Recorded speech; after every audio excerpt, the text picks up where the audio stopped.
yang selalu bekerja, melebihi yang dapat ku pikirkan.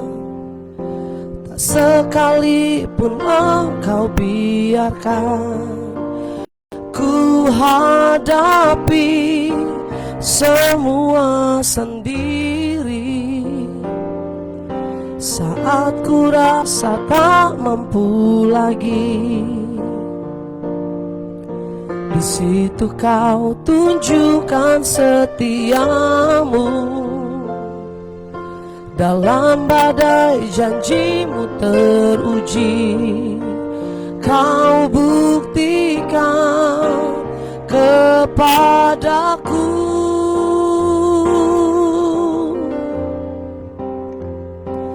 Kau Tuhan yang menolongku di masa lalu, Kau juga yang menolongku saat ini dan untuk selamanya.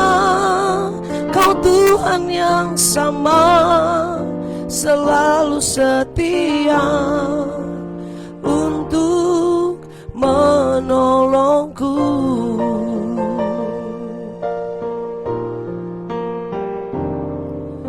Kau Tuhan yang selalu bekerja,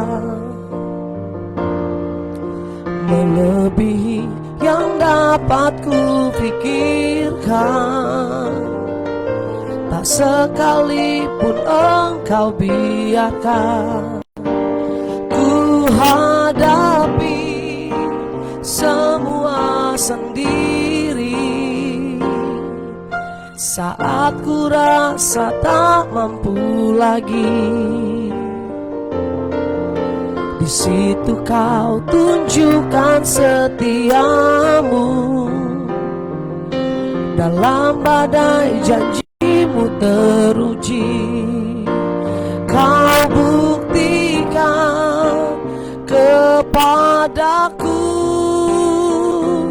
Kau Tuhan yang menolongku di masa lalu, Kau juga yang menolongku saat ini dan untuk selamanya. Kau Tuhan yang sama, selalu setia.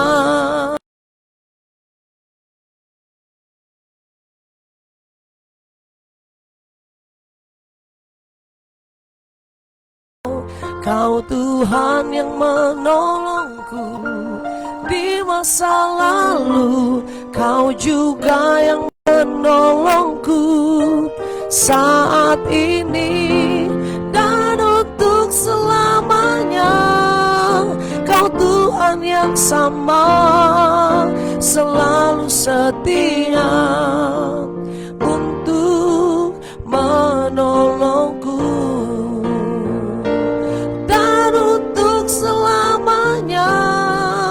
Kau Tuhan yang sama, selalu setia untuk menolongku dan untuk selamanya. Kau Tuhan yang sama, selalu setia untuk menolongku. Engkau setia menolongku Tuhan. Terima kasih Yesus, kami bersyukur. Terima kasih buat kasih setiamu Tuhan, buat pertolonganmu di dalam hidupku. Haleluya. Terima kasih Tuhan. Engkau Allah yang setia menolong kami. Engkau menolong kami di waktu yang lampau. Engkau menolong kami saat ini. Dan untuk selama-lamanya pertolongan Tuhan atas kami sempurna. Kembali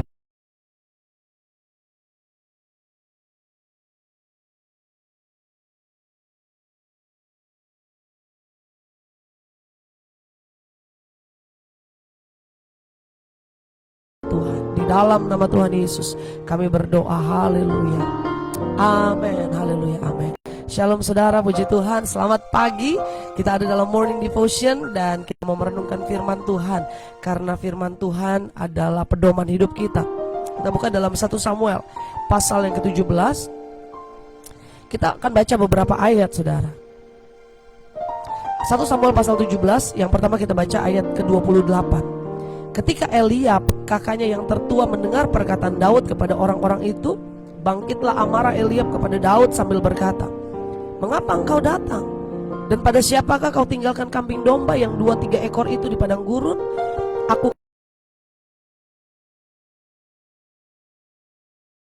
melihat pertempuran." Tetapi jawab Daud, "Apa yang telah kuperbuat? Hanya saja." Lalu berpalinglah ia daripadanya kepada orang lain dan menanyakan yang sama, dan rakyat memberi jawab kepadanya seperti tadi. Saudara dikasihi Tuhan, kisah yang kita baca, ayat yang kita baca adalah peristiwa waktu bangsa Israel menghadapi Goliat dan juga rakyat Filistin pada saat itu. Mereka punya seorang kesatria yang besar namanya Goliat, saudara. Dan apa yang ditantang oleh Goliat? 1 lawan 1. Kalau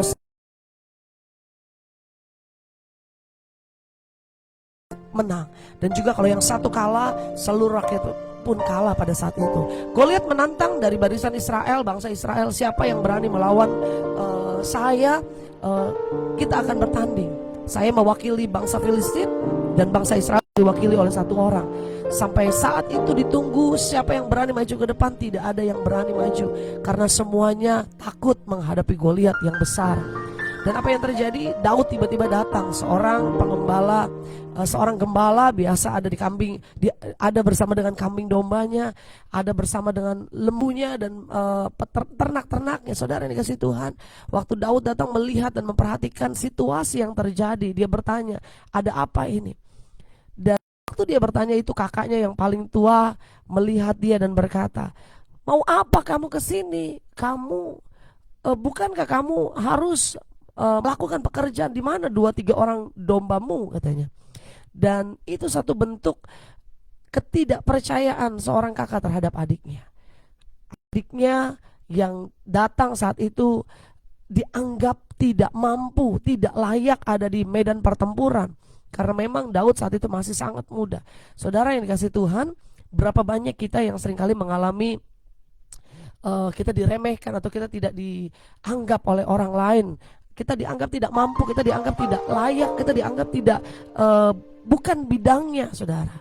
Dianggap tidak punya kapasitas di situ. Yang pertama, Daud mengalami penolakan oleh kakaknya. Dia dianggap tidak mampu ada atau tidak layak ada di medan pertempuran. Ini bukan tempatmu, kamu pulang sana. Dan apa yang terjadi? Bukan hanya kakaknya yang tidak menganggap atau meremehkan Daud, tetapi juga seorang raja yang namanya Saul juga meremehkan Daud.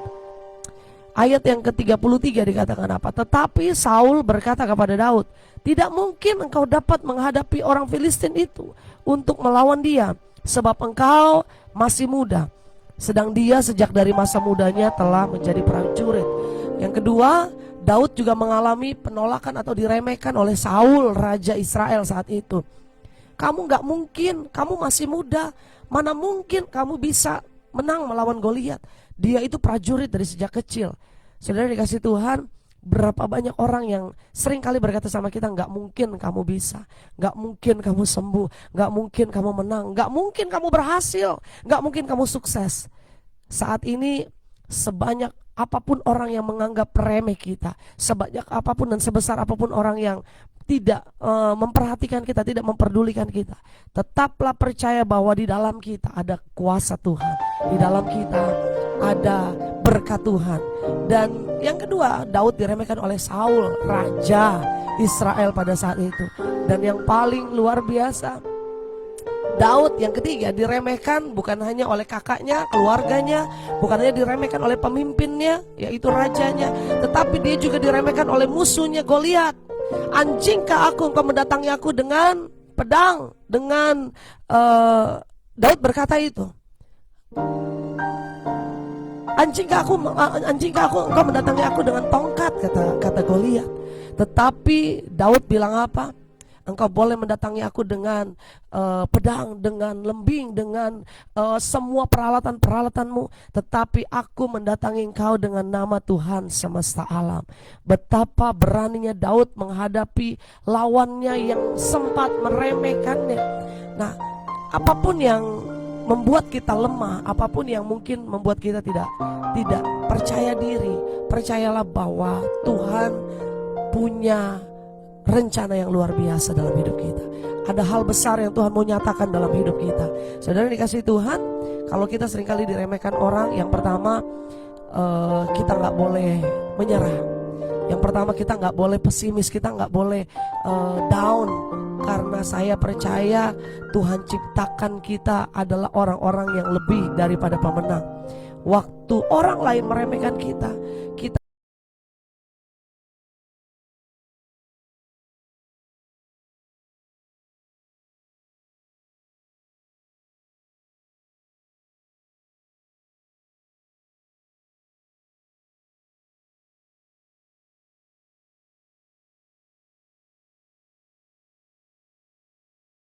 kita diremehkan, yang pertama jangan pernah membalas, jangan pernah melawan. Artinya waktu orang meremehkan kita, biarin aja.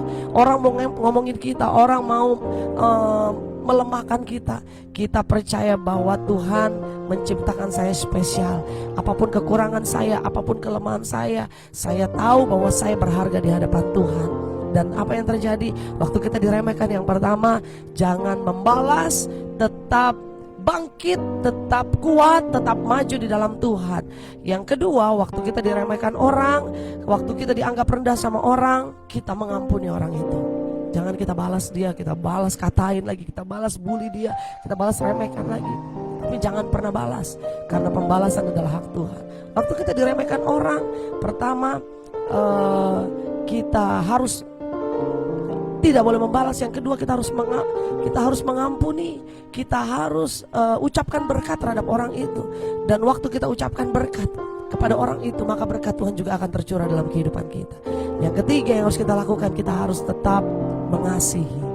Kita mengasihi orang itu, kita berdoa buat dia, karena kita percaya orang itu ada untuk membentuk kita. Orang itu ada untuk membuat kita semakin kuat di dalam Tuhan, semakin bertumbuh, semakin berani, semakin yakin bahwa hidup kita ada dalam rencana Tuhan.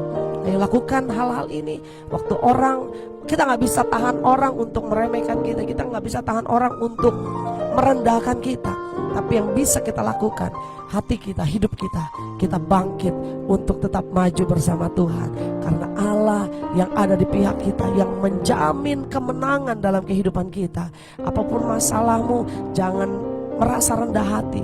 Apapun kekuranganmu, jangan merasa saya tidak dikasihi, saya menderita, saya hidupnya seperti ini, tidak seperti yang lain. Jangan iri, karena Tuhan punya rencana buat masing-masing kita. Haleluya. Kita berdoa. Bapak, terima kasih Tuhan, pagi hari ini kami boleh bersyukur karena kami boleh diberkati oleh kebenaran firman-Mu.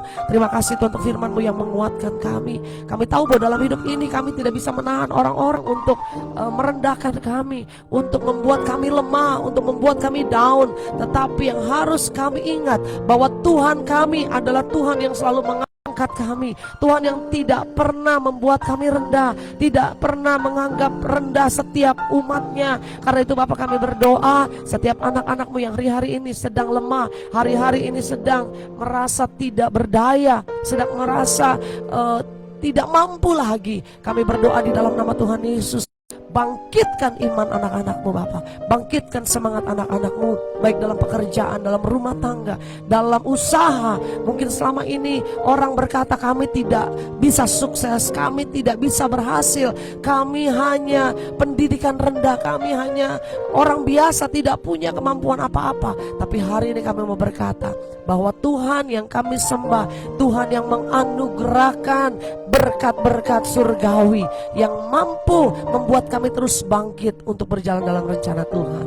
Diberkati setiap anak-anak-Mu Bapa.